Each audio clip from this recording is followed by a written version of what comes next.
Hello everyone, Christopher here, and welcome back to the Patriot Report.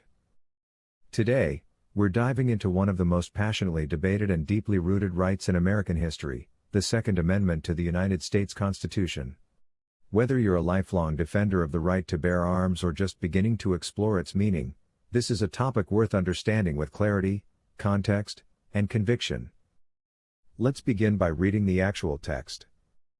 A well-regulated militia, being necessary to the security of a free state, the right of the people to keep and bear arms, shall not be infringed.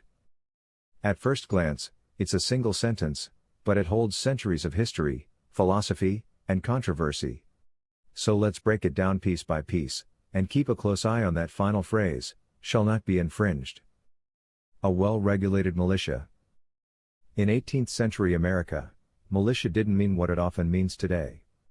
It wasn't a standing army or a fringe group, it was you, it was your neighbor, it was every able-bodied citizen.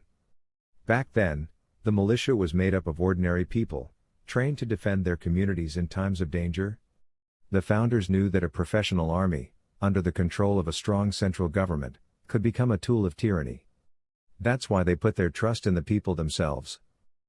Well-regulated meant well-equipped and properly trained, not regulated in the modern bureaucratic sense.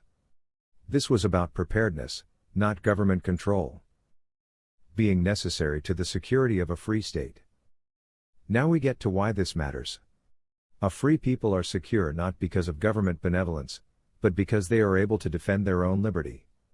The founders had just fought a revolution against a king. They didn't write this amendment as a theory, they wrote it based on lived experience. In the words of George Mason, one of the architects of the Bill of Rights, to disarm the people is the best and most effectual way to enslave them. The Second Amendment wasn't about hunting. It wasn't even primarily about personal self-defense, though those are valid byproducts. It was about ensuring that government could never dominate a free people by force. The right of the people to keep and bear arms. This is key, it says the right of the people, not the right of the state, not the right of the military, but the people, just like in the First Amendment, the right of the people peaceably to assemble, and the Fourth Amendment, the right of the people to be secure in their persons. This right belongs to individuals. Not as a gift from government, but as a natural right, recognized and protected by the Constitution. And what is the right? To keep and bear arms. That means the right to own them, keep, and the right to carry them, bear. A right that exists only on paper, or only in the home, isn't a real right at all. Shall not be infringed. Here's where the Second Amendment draws its line in the sand. Shall not be infringed. Not may be limited. Not except under certain conditions. Not if the government thinks it's necessary. The language is firm, direct, and absolute. Infringement doesn't just mean confiscation, it means erosion, encroachment, or any attempt to chip away at the core of the right. The founders didn't use that phrase lightly. They knew that freedom, once compromised, rarely returns intact. That's why the Second Amendment closes with such finality. The government is not permitted to infringe upon this right, it is prohibited from doing so. The spirit behind the amendment. The Second Amendment is more than just a law, it's a symbol of trust in the people.